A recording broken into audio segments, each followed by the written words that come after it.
She texted, "You're not ambitious enough. I need a go-getter." I wrote back, "Understood." Then I applied the ambition she wanted to finding her replacement. Her shock when she met my new girlfriend who actually appreciated my drive.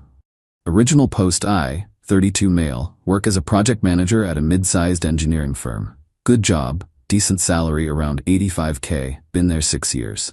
My girlfriend Jessica, 29, and I had been together for 4 years, living together for 2. The text came last Monday at 2 p.m. while I was in a meeting. Had to check it because she never texts during work hours. "We need to talk. You're not ambitious enough for me. I need a go-getter, someone who matches my energy. You're too comfortable being mediocre." I stared at my phone for a solid minute. My coworker nudged me to pay attention to the presentation. That evening, she was already packing when I got home. "Jess, what's going on?" She didn't even look up. "Read my text. I've been thinking about this for months." "Months?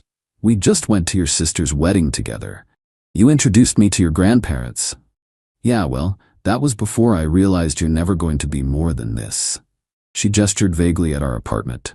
"Assistant manager at some random company. Project manager. Whatever, same difference. You've been in the same position for 3 years.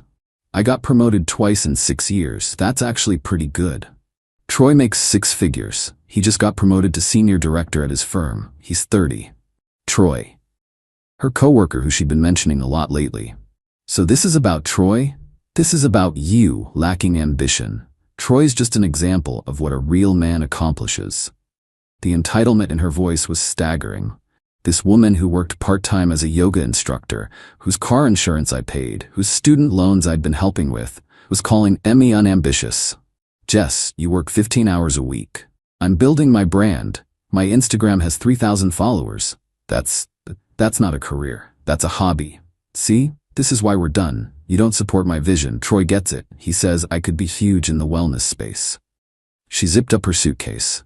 "Where are you going?" "My sister's place. Don't contact me. I need to focus on elevating my life." And she left. 4 years. Just walked out because I wasn't ambitious enough. I sat in our living room, my living room now, and typed back one word: "Understood." Then I did something I hadn't done in 4 years. I updated my LinkedIn to single. Update 1, 2 weeks later. The audacity started almost immediately. 3 days after she left, I get a Venmo request. $400 for my share of utilities, the apartment she voluntarily left, the utilities in my name, declined. Then came the text from an unknown number. Her sister Madison. "Jess says you're being petty about the utilities. Just pay it so she can move on." She moved out. That's the definition of moving on. You know she's struggling financially right now. Maybe she should date Troy then. He makes 6 figures, remember? Radio silence after that. But here's where I decided to take Jessica's advice about ambition. If she wanted a go-getter, I'd show her what that actually meant. First, I started hitting the gym at 5 a.m. instead of after work. Not for her. For me. But I made sure to post the occasional workout pic on Instagram. Nothing thirsty, just proof of dedication. Second, I enrolled in an executive MBA program. Night classes, online modules. Expensive? Yes, but I'd been thinking about it for years. Jessica leaving freed up about $600 per month I'd been spending on her expenses. Third, and this is the good part, I started networking. Hard. Every industry event, every after-work mixer, every professional development workshop. That's where I met Natalie. Natalie, 31F, was presenting at a fintech conference I attended. VP of Strategic Development at a startup, MIT grad, and genuinely interesting to talk to. We grabbed coffee after her presentation to discuss her thoughts on project management in emerging markets. "Your questions during the Q&A were insightful," she said. "Thanks. I'm actually working on something similar at my company." "Really? Tell me more." We talked for 2 hours. Not once did she call me unambitious. In fact, when I mentioned the MBA program, she offered to connect me with her mentor who taught at the business school. Meanwhile, Jessica was documenting her elevation journey on social media. Lots of motivational quotes over sunset photos. Surround yourself with people who match your energy, and never settle for mediocrity. The funny part? Troy never appeared in any photos. Weird for someone who got her vision. A friend who still followed her told me she was still at Madison's, teaching yoga at a budget gym, and had started a GoFundMe for a wellness retreat certification in Bali. Goal, $5,000. Raised, $127. But I wasn't focused on that. I was too busy actually being ambitious.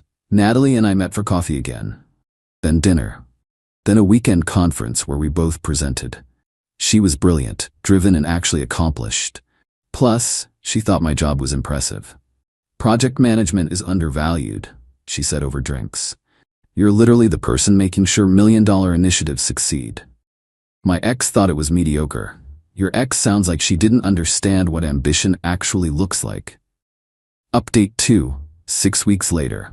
The entitlement escalated to Olympic levels. Jessica found out about Natalie through LinkedIn. Natalie and I weren't even officially dating yet, but we'd connected on there, and apparently Jessica was stalking my profile. The text came at 11 p.m. on a Thursday. Who's this Natalie woman? Bit quick to move on, don't you think? I didn't respond. Hello? I'm talking to you. Still nothing. Whatever. She looks old anyway. Then came the phone call. I let it go to voicemail. Really, Brian? Really? You're ignoring me now? After 4 years? And now you're dating some corporate robot? This is so typical. You probably met her at one of those boring networking things you never wanted to go to when we were together. God, you're so predictable. The irony of her calling networking events boring when she left me for not being ambitious enough? Chef's kiss. Sorry, I mean, deeply satisfying. But the real entitlement showed up the next week. I came home from class to find Jessica in my apartment, standing in the kitchen, going through the mail. What the hell are you doing here? I still have a key. I came to get some things I forgot. It's been 6 weeks, and you could have called. You weren't answering my texts. Because we're broken up. You ended it, remember? The whole lacking ambition thing? She looked around the apartment, saw my MBA textbooks on the table, my new workout gear, the certificate from a professional development course on the wall. You're doing all this now? Why didn't you do this when we were together? I was. You just never noticed because you were too busy building your brand. That's not, Troy said. How is Troy, by the way? Her face flushed. Troy has a girlfriend. What? He has a girlfriend. Had one the whole time. She was visiting family in Korea. I actually laughed. So the ambitious go-getter you left me for was taken? He led me on. He said I was special, that I had potential. To be his side piece? Screw you, Brian. At least I tried to improve my situation. By leaving someone who paid half your bills to chase a guy who was never available? That's when she saw it. A photo on my phone screen, Natalie and me at the conference, both in professional attire, both holding award plaques. I'd won recognition for a process improvement initiative that saved my company $200. Is that her? Yes, she's actually pretty. She's brilliant. Jessica's jaw clenched. Whatever. I need $2,000. For what? The Bali retreat. It'll transform my career. Your career of teaching 4 yoga classes a week? It's about building something bigger. You wouldn't understand. Actually, I understand perfectly. You want me to fund your vacation because Troy won't and your GoFundMe failed. It's not a vacation. It's professional development. Then professionally develop yourself with your own money. I don't have. This is financial abuse. This is financial independence. Yours specifically. Isn't that what ambitious people have? She grabbed her purse. I'll tell everyone how you treated me, how you changed the moment I left. I did change, for the better. And everyone already knows you left me for a taken man after calling me unambitious while you lived off my salary. Madison said you were always a jerk. Madison asked me for money for you 3 days after you left. The audacity runs in the family. She stormed toward the door, then turned. That woman will see through you eventually. Natalie? She already sees me clearly. That's why she's interested. The door slam was magnificent. I changed the locks the next day. Update 3. 3 months later, Jessica went nuclear, but in the most pathetic way possible. First, she tried to remix history on social media, posted this long thing about surviving a toxic relationship and finding herself after years of being held back. Some people bought it, but most who knew us both just stayed quiet. Then she tried to crash a professional networking event she knew I'd be at. Showed up in a cocktail dress to a business casual mixer, walked straight up to Natalie and me. "You must be the new girlfriend," she said to Natalie, fake smile plastered on. Natalie, God bless her, just extended her hand. "Natalie Chen, VP of Strategic Development, and you are?" The power move of introducing herself with her title. "Beautiful. I'm Jessica, Brian's ex, the one he lived with for 4 years." "Oh, the yoga instructor. Brian mentioned you were focusing on your Instagram career. How's that going?" Jessica's eye twitched. "It's going great. I'm actually launching a wellness coaching program." "That's nice. What's your certification in?" Life experience is my certification." "Interesting business model." I stood there trying not to smile as Natalie politely demolished her. "Brian tells me you encouraged him to be more ambitious," Natalie continued. "I should thank you. His drive is one of the things I find most attractive about him." "His drive?" "The MBA program, the promotion track he's on, his innovative project solutions. Very impressive." "You got promoted?" I hadn't, but I was being considered for senior project manager. Natalie was manifesting it into existence through sheer confidence. "Brian, we should go. The keynote's starting." Natalie smiled at Jessica. "Nice meeting you. Good luck with the Instagram." As we walked away, Jessica called out, "He's only doing all this to spite me." Natalie whispered to me, "Is that true?" "Started that way. Now I'm doing it because I actually like who I'm becoming." Good answer. But Jessica wasn't done. She started texting my mom. "Mrs. Patterson, I'm concerned about Brian. He's changed. He's not the man I fell in love with." Mom responded, "You're right, he's better. Please stop contacting me." Then Jessica tried the nuclear option. She called my work, told HR I was creating a hostile work environment by dating someone in the industry. HR called me in, very confused. "Brian, we got a complaint that you're dating someone?" "Yes, her name's Natalie." "Does she work here?" "No, different company entirely." "Then, what's the issue?" "My ex-girlfriend seems to think my personal life is her business." "Your ex called to complain that you're dating someone new?" "Correct." HR actually laughed. "Okay, well, there's no policy against dating people who don't work here. Case closed, I guess." But they documented the harassment, which came in handy later. The peak entitlement came when Jessica showed up at my apartment again. This time she'd somehow convinced Madison to come with her, and they'd brought Troy. I opened the door to all 3 of them. "Can we talk?" Jessica said. "No, please." "Troy wants to apologize." Troy, this mythical 6-figure senior director, looked like a regular dude in khakis who'd rather be anywhere else. "I don't need his apology. He led me on," Jessica said. "Tell him, Troy." Troy shifted uncomfortably. "I may have given mixed signals." "Mixed signals?" Madison jumped in. "You promised her you'd leave your girlfriend." "I absolutely did not." "You said I was special," Jessica screeched. This was happening in my hallway. My neighbors were definitely listening. "Okay, everyone needs to leave, now." "Not until you hear me out." Jessica pushed past me into the apartment. The others followed. And there was Natalie, sitting on my couch, working on her laptop, looking absolutely unbothered. "Oh, good witnesses," she said, pulling out her phone. "Please continue your home invasion while I record." Madison stepped forward. "Who do you think you?" "I think I'm the woman calling the police if you don't leave in the next 30 seconds. Troy was already backing toward the door. "Jess, we should go." "No, he owes me." "For what?" I asked. "For moving on, for becoming everything I wanted you to be, but only after I left." "So you're mad that I took your advice?" "You were supposed to fight for me, beg me to come back." Not this." Natalie stood up. "Jessica, right? Let me explain something. Brian didn't become ambitious for you or because of you. He already was. You were just too self-absorbed to notice. Now please leave before I call both the police and my attorney." "Your attorney? Did Brian not mention?"